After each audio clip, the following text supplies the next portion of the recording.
그리로 가시렵니까? 라는 제목으로 은혜를 나누고자 합니다. 지난주에 우리는 예수님께서 요단강가에 가셔서 그 요단강가에서 자기에게 나아오는 많은 사람들을 만나신 것을 보았습니다. 전혀 기대할 수 없었던 그런 장면이었지만 그 장면을 통해서 예수님을 따르는 팔로워들이 숨겨져 있었다는 사실을 발견했죠. 예수님이 바로 그것을 보시고 어떤 언급도 하신 일은 없어요. 그런데 오늘은 다시 그 믿음이 필요한 세계를 떠올리시고 있는 모습을 보게 됩니다. 오늘 사건이 벌어진 현장은 예루살렘 근처에 있는 베다니라고 하는 곳인데 바로 그것은 옆 동네라고 볼 수 있겠습니다. 우리 서울로 치면 서울 옆에 있는 안양, 성남 그거보다 훨씬 더 가까운 예루살렘에서 조금만 걸으면 도착하는 그런 장소인 것입니다. 바로 그 장소를 떠올리시고 주님은 그것과 또 연결되는 것 이것을 보게 됩니다. 이 생명 살리는 복음의 역사가 시작될 곳은 예루살렘 근처의 베다니였어요. 오늘은 여기서 어떤 일이 펼쳐지는지 보도록 하겠습니다. 먼저 두 자매가 보내온 전갈이 있습니다. 1절부터 2절까지 한번 같이 읽어볼까요? 시작! 나사로라고 하는 사람이 여기 들었는데 그는 마리아와 그의 자매 마르다의 마을 베다니에 살고 있었습니다. 이 마리아는 예수께 향유를 들고 자기 머리털로 예수의 발을 닦아드린 여인인데 그와 나사로가 병이 든 것입니다. 예수님과 깊이 교류하던 이 나사로의 집안에 큰 병괴가 닥쳤습니다. 이에 그 여동생들이 나사로의 여동생 마리아와 마르다죠. 그 여동생들이 급히 전갈을 보내왔어요. 그러니까 지금 여러분 예수님이 지금 계신 곳이라고 우리가 상상한다면 요단강가 어느 지역인데 나사로의 집안의 그 자매들이 이런 비상 응급 소식을 예수님께 전할 만큼 소통이 있었고 교류가 있었다는 걸 우리는 짐작할 수 있겠죠. 전갈을 보냈습니다. 주여 주께서 사랑하시는 사람이 병들었습니다. 비록 주님은 그들을 떠나 계셨지만 이렇게 응급 상황에서 주님을 호출할 정도로 주님은 그를 아는 자들에게 치유의 희망이 여전히 되어주고 계셨던 것입니다. 여러분 때로는 우리가 주님을 잊고 살아갈 때가 있고 주님과 잠깐 떨어진 것 같은 그런 유리된 그런 상황 속에 들어간 것 같이 여겨질 수도 있지만 바로 그런 때 오늘 마르다와 마리아처럼 주님을 기억해야 된다는 것을 우리가 깨달을 필요가 있습니다. 주님은 언제든지 우리가 SOS를 칠 만한 그런 거리에 계시고 그런 자리에 계신다라는 거죠. 그런데 예수님은 그 병을 들으시고 그 소식을 들으시고 그 병이 죽을 병이 아니다 이렇게 말씀하십니다. 죽을 병이 아니다. 이걸 통해서 하나님의 영광과 아들의 영광을 보이시려는 것이다 이렇게 말씀하세요. 여러분 이 세석이야말로 예수님이 지금 자기를 따르는 사람들 자신의 팔로워들에게 진정 들려주고 싶은 희망의 메시지입니다. 이 병은 죽을 병이 아니다. 야 죽을 것 같지? 근데 안 죽어. 이거예요. 너 지금 죽을 것 같은 고통 속에 있구나. 사방이 꽉 막힌 것 같은 그런 상황 속에 있고 이거 어떻게 해야 될지 모르는 그런 정말로 힘든 가운데 있구나. 근데 이거 죽을 병이 아니야. 이걸로 인해서 너한테 어떤 문제가 일어나지 않을 거야 라는 그런 말씀을 주고 계신다는 거죠. 이게 바로 우리 믿는 사람들에게 믿는 사람들의 삶에서 일어나는 여러 가지 힘든 일에 대한 우리 주님의 해석이다라는 것입니다. 이제부터 그 희망을 맛보기 위한 뭐가 필요할까요? 기대. 그래 죽을 병이 아니라고 하셨어. 파멸과 파괴가 아니라고 하셨어.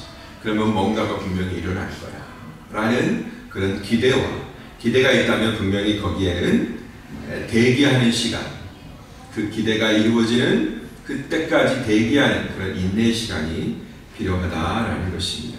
두 번째로 예수님은 다시 유대 지방으로 돌아가자라고 제자들에게 말씀하십니다. 5절부터 7절까지 보겠습니다. 시작. 예수께서는 마르다와 그녀의 자매와 나사로를 사랑하셨습니다. 그러나 나사로가 아프다는 말을 들으시고도 예수께서는 계시던 곳에 이틀이나 더 머무르셨습니다. 제자들에게 다시 유대 지방으로 돌아가자고 말씀하셨습니다. 네. 오늘 보니까 예수님은 나사로가 아프다는 소식에도 이틀을 더 유하셨어요. 여러분, 요한은 마치 일기처럼 섬세하게 그 예수님에 관한 일들을 기록하고 있는 거 지난번에도 보셨죠? 가나의 혼인잔치에 포도주의 기적을 베푸실 때 그 뒷날, 이튿날, 3일 후에 날짜를 계속 세는 것을 보게 돼요. 요한에게 있어서 이 날짜를 세는 것은 의미 있는 작업이다 하는 것입니다. 그냥 그 다음 날이야, 몇 월 며칠이야 이걸 쓰는 게 아니라 의미가 있기 때문에 꼭 날짜를 쓴다라는 것이죠. 근데 이 이틀 동안이나 지체하신 그것을 보면 요한이 예수님께서 그 가족을 사랑하셨다, 나사로와 그 동생들을 사랑하셨다라는 그런 사실과는 전혀 다른 행보임을 알 수 있게 돼요. 여러분, 누가 나를 사랑하는지를 느끼게 돼요? 내가 힘들어 그럼 당장 찾아와주는 사람이 나를 사랑하는 것처럼 느끼잖아요. 안 그래요?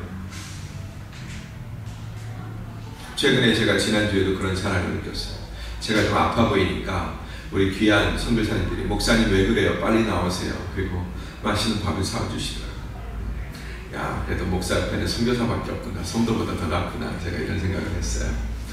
여러분 중 누구도 전화 한번 걸어서 목사님 어디 편찮으세요? 몸보신 좀 합시다. 이런 사람 없더라고요.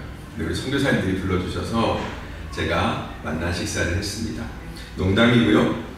우리는 그렇게 우리가 위기 상황과 힘든 상황이 있을 때 급히 찾아와주고 빨리 만나주고, 누가 병원에 있다 그러면은 택시 타고 헐레벌떡 들어와서 아니 이게 웬일이야 하면서 해주는 사람을 가깝게 느끼죠. 이게 인지상정 아닙니까? 근데 사랑하셨다는데 이 행동은 뭐냐 말이에요. 사랑하시면 그럴 수 있어요? 야 빨리 가자 하면서 택시라도 대절하고 해서 주님이 빨리 도착하셔야죠. 그런데 주님은 이틀이나 더 늦으셨어요.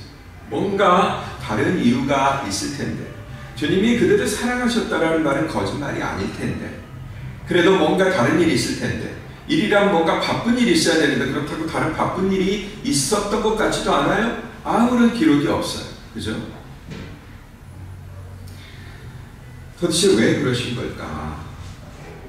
그런다 돌연 입장을 바꾸셨어요. 이틀이 지났을 때 다시 유대로 건너가자, 유대 마을로 가자, 지방으로 가자 하신 것입니다. 여러분, 이 얘기를 듣고 나니까 또 제자들의 입장이 또 다르네요. 아니 주님, 아직도 유대인들이 지금 예수님을 못 잡아가고서 안달이고 예수님을 체포하려고 지금 준비 중인데 왜 도대체 유대로 다시 가자고 하십니까? 라고 만류를 하시는 것입니다. 그러니까 제자들은 생각했을 거 아니에요. 지금 그렇게 사랑하시던 나사로의 집에 가셔야 되는데 이틀이나 안 가셨단 말이에요. 아무 말씀도 없이. 그럼 제자들, 옆에 있던 제자들이 뭐라고 해석했겠어요? 아, 주님이 유대지방에서 지금 자기를 공격하는 무리가 있으니까 그래서 안 가시려고 하는구나. 당연히 그렇게 생각하지 않겠습니까? 물어보지도 않은 거죠. 근데 갑자기 돌연 이틀이 지나니까 우리 유대지방으로 가자 그러시는 거예요. 그러니까 막 말리는 거죠. 그런데 여태 늑장 부리던 예수님이 갑자기 변덕을 부리면서 지금 가야 된다고 그렇게 하시는 거예요. 제자들은 이게 감을 못 잡을 겁니다. 마치 우리 예수님이 변덕쟁이 같은, 저는 여성들의 변덕을 잘 알고 있어요. 예, 밥 먹을 때하고 밥 다 먹고 나서의 그 대화의 주제와 결론이 전혀 달라지는 것을 저는 너무나 많이 경험했기 때문에 우리 예수님이 우선 변덕쟁이 여성도 아니고 근데 굉장히 많이 변덕을 부리는 것 같아요. 자, 이제 나사로에게로 가자라는 주님의 입장을 분명하게 이해하지 못하는, 설득당하지 않으려고 하는, 오히려 자신을 설득하려고 하는 그런 제자들에게 예수님께서 설득하시는 모습을 보여주게 됩니다. 14절부터 15절 읽어보겠습니다. 시작. 14절 15절 시작. 그래서 예수께서는 그들에게 분명히 말씀해 주셨습니다. 나사로는 죽었다. 내가 거기 있지 않은 것을 기뻐하는 까닭은 너희를 위해서다. 이 일로 인해 너희가 믿게 될 것이다. 이제 나사로에게로 가자. 네. 예수님은 제자들에게 잠든 나사로를 깨우러 가겠다고 하셨어요. 그리고 그 나사로가 당한 죽음을 잠이라고 표현하셨단 말이죠. 잔다. 여러분, 우리에게 이 죽음이라는 것은 삶의 모든 가능성들이 끝나버린, 종료가 되어버린 그야말로 it's over, 상황 종료란 말이죠. 그 어떤 가능성도 존재하지 않는 그런데 그것을 두고 예수님 뭐라고 해석하세요? 잠깐 졸은 거다, 자고 있는 거다, 이렇게 해석을 하신단 말이죠. 하지만 제자들은 나사로의 죽음을 인식하지 못하고, 그러니 예수님 그게 맞죠? 뭐 굳이로 잠잔다는데 깨우러 갈 필요가 뭐가 있겠습니까? 자면 다시 일어날 겁니다. 이렇게 하면서 예수님을 만류해요. 그러자 그 말을 못 알아듣는 제자들에게 아니야, 나사로가 죽었다, 이렇게 얘기하시나 보죠. 여기서 그저 잠든 것과 그 다음에 여지없는 죽음, 여기에 대한 예수님과 제자들의 시각 차이, 엄연한 시각 차이가 그대로 드러나는 것입니다. 자, 이렇게 유대로 돌아가자는 예수님의 결정에 제자 도마, 이게 굉장히 베드로보다도 더 다혈질인 것 같아요. 그 도마가 뭐라고 얘기하냐면, 자, 그럼 우리도 저와 함께 죽으러 가자, 이렇게 얘기합니다. 우리도 저와 함께 죽으러 가자. 여러분, 이게 어떤 뉘앙스를 줄까요? 참 많은 뉘앙스를 우리가 제가 연극 배우라면 뭐 여러 가지를 표현할 수 있을 것 같아요. 자, 우리 그러면 주님과 함께 죽으러 가자 하면, 야, 할 수 없다, 우리 주님과 함께 죽으러 가야 되겠구나, 이렇게 하는 것이겠고요. 그래, 우리 자 죽으러 가자 그러면 예수님을 비꼬고 비난하는 것이 될 수도 있겠고요. 아니면 야, 우리 함께 죽으러 가자 라고 했을 때는 아무것도 모르고 까부는 그런 철부지처럼 들리기도 하고요. 여러 가지 뉘앙스가 그 안에 내포되어 있습니다. 그러나 분명한 것은 도마는 의심 없이 그 길이 죽으러 가는 길이라는 것을 알고 있었다, 그렇게 인식했다는 거예요. 자, 이제 우리가 걸음을 돌려서 그냥 기껏 여기 요단강까지 피했는데 다시 유대 지방으로 간다? 그러면 그건 우리는 이제 죽는 거야, 이런 인식을 갖고 있었다는 거죠. 그러나 예수님께 그 길은 어떤 길이었어요? 살리러 가는 길이었죠. 그렇죠? 도마는 그 길을 죽으러 가는 길로 분명히 인식을 했어요. 그게 철이 없든 아니면 비꼬는 내용이든 걱정하는 내용이든 어떤 뉘앙스를 부여하더라도 도마는 그 길이 죽으러 가는 길이라고 인식을 했습니다. 그러나 예수님은 그 길이 어떤 길이에요? 잠든 자를 깨우러 가는 길이고 죽은 자를 살리러 가는 그런 길이었다는 것입니다. 자, 여러분, 오늘 예수님은 제자들에게 이 나사로의 죽음과 부활을 통해서 무엇을 보여주시려고 하는 겁니까? 예수님의 제자 훈련은 책상 앞에서 분필로 가르치는 그런 제자 훈련이 아닙니다. 무슨 소그룹 성경 공부를 하면서 가르치는 제자 훈련이 아니고 전부 다 실물 교육이고 현장 교육이에요. 자, 이 현장에서 주님은 제자들에게 뭘 가르치려고 하셨느냐 말입니다. 또 오늘 이 말씀이 그대로 살아서 우리에게, 저와 여러분들이 이 말씀을 나누고 있는데 여기 앉아있는 또 서있는 저와 여러분들에게는 무엇을 보여주시려는 그런 말씀이냐 말입니다.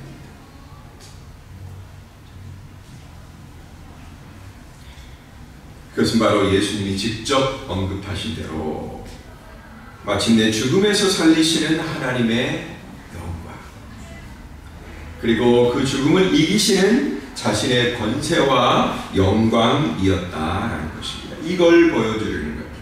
하나님의 영광을 보여주시는 거고, 모든 일을 죽음에서 살리시는 하나님의 영광을 보여주시는 거고, 그 다음에 그 일을 위해서 자기 자신이 동원돼서 그 죽음을 타파하고 이기는 일에 자기 자신이 쓰임받는 그 예수님의 권세와 영광을 보여주시려 합니다.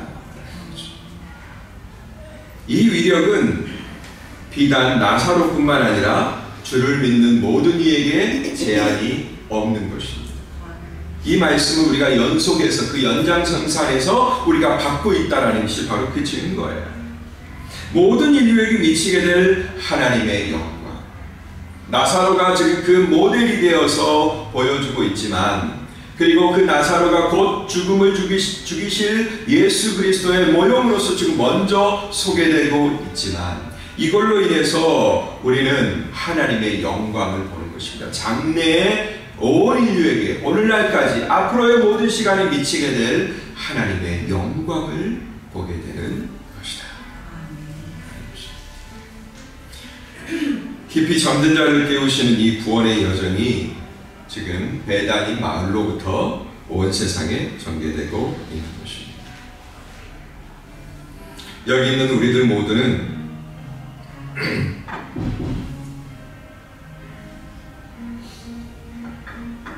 머지않아 죽음을 겪을 나사로입니다. 여기 죽음 안 겪으실 분 한 분도 없죠? 다 죽음을 겪을 나사로입니다. 또 누군가는 순서만 다르지 그 옆을 지킬 마르다와 마리아입니다. 그리고 그것도 아니라면 그것을 제3자의 눈으로 목격하는 제자들일 것입니다. 제자들의 자리에서 볼 수 있었던 게 있고, 마르다와 마리아의 자리에서 볼 수 있었던 게 있고, 나사로의 자리에서 볼 수 있던 게 다 다르죠. 다 각기 자리에서 예수님을 체험하는 것입니다. 모두가 다 한결같이 의미 있는 자리죠. 나사로에게는 나사로대로 이미 죽음과 지옥을 경험했던 그 나사로가 예수로 말미암아 다시 이 생으로 호출되는 그런 경험. 사랑하는 자기 오빠, 세대주, 의지했던 자를 잃었던, 그리고 그 애달픈 가운데 주님이 이틀이나 지체하시고 그 속에서 콩콩 뛰었던, 그리고 원망했던 그런 마르다와 마리, 그리고 안 갔으면 좋겠는데 굳이 예루살렘 그 근처로 가시는, 그래서 유대 지방에서 또다시 사역을 시작하시는 예수님의 그 신념과 결정들, 이것들을 바라보는 모두의 입장이 다르지만 그러나 각자 전부 다 의미 있는 자리에 있다는 것입니다. 그럼 여기 있는 우리들 각자는 어떤 모습으로 내 죽음을 없애버리신 예수님을 만나게 될까요? 또 우리는 그 일을 통해서 내 죽음마저 없애버리시는 그 주님의 기사와 이적을 통해서 우리는 어떤 영광을 보게 될까요? 여러분, 주님이 마련해 놓으신 이 위대한 영광스러운 일에 여기 계신 여러분들은 한 분도 빠짐없이 참여할 수 있게 되기를 바랍니다. 아멘. 예수님은 자기 죽음으로 모두의 죽음을 죽여버리셨어요. 사망을 죽여버렸다는 것입니다. 여러분이 이 사실을 믿으면 그 믿음으로 여러분 자신을 덮친 그 죽음의 권세마저 정복되는 것을 보게 될 것입니다. 여러분을 덮친 죽음이 죽어요. 이것을 우리가 보게 될 거다라는 것입니다. 바로 이 일을 위해서, 이 광경을 보여주시기 위해서, 이 믿음의 위력을 보여주시기 위해서 우리 예수님은 믿음이 전혀 소용이 없을 것 같은 상황 속으로 제자들을 데리고 가셨습니다. 이전에도 그 일들이 있었죠. 야이로의 딸을 살리시는 과정 가운데서도 주님은 그 일을 보여주십니다.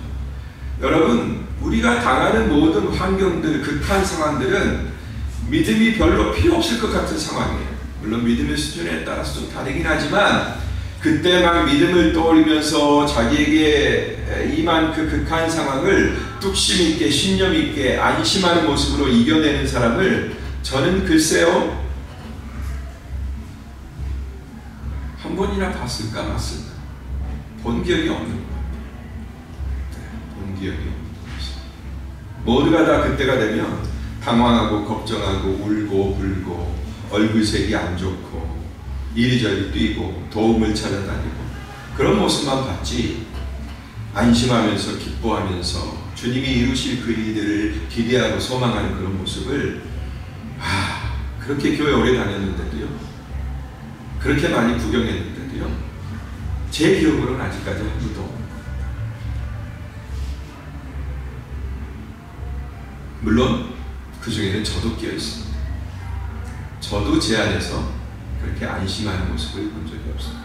네, 우리가 당하는 상황은 전부 다 믿음이 소용없을 것 같은 그런 상황이에요.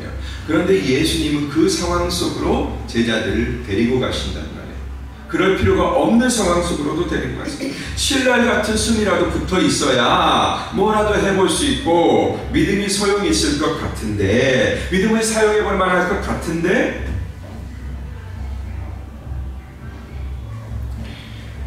그런데 믿음을 가지라는 예수님의 도전은 그 어떤 가능성도 사라져버린, 소멸돼버린 그런 상태에서 시작한다는 거예요. 여기에서 우리 주님은 믿음의 도전을 하세요. 너희 믿음이 어디 있느냐? 내가 그토록 가르치고 외쳤고 보여주었던, 경험시켰던 그런 너희들의 믿음이 어디 있느냐? 이렇게 주님의 도전은 거기에서부터 시작된다라는 것입니다. 그래서 더 다행이라고 말씀하세요. 야, 내가 여기에 너희들과 같이 있었기 때문에 내가 기뻐한다. 나사렛의 죽음의 현장에 곧장 달려가서 거기서 경험할 수도 있었겠지만, 그러나 나 없는 사이에 나사로가 유명을 달리한 것, 그리고 그것을 너희들이 증거로 지금 이 시간에 확보하고 있는 것, 그것 때문에 내가 오히려 기뻐한다 라고 얘기하셨어요. 그렇습니다. 여러분, 저와 여러분들에 대한 믿음의 요구도 바로 이러한 상황, 제로 베이스, 거기에서 출발할 것입니다. 그 무엇도 예상할 수 없는 환경에서 여러분들은 믿음을 요구받을 것입니다. 제자 도마는 아무것도 모르면서 용감했어요. 네. 야, 우리도 죽으러 가자!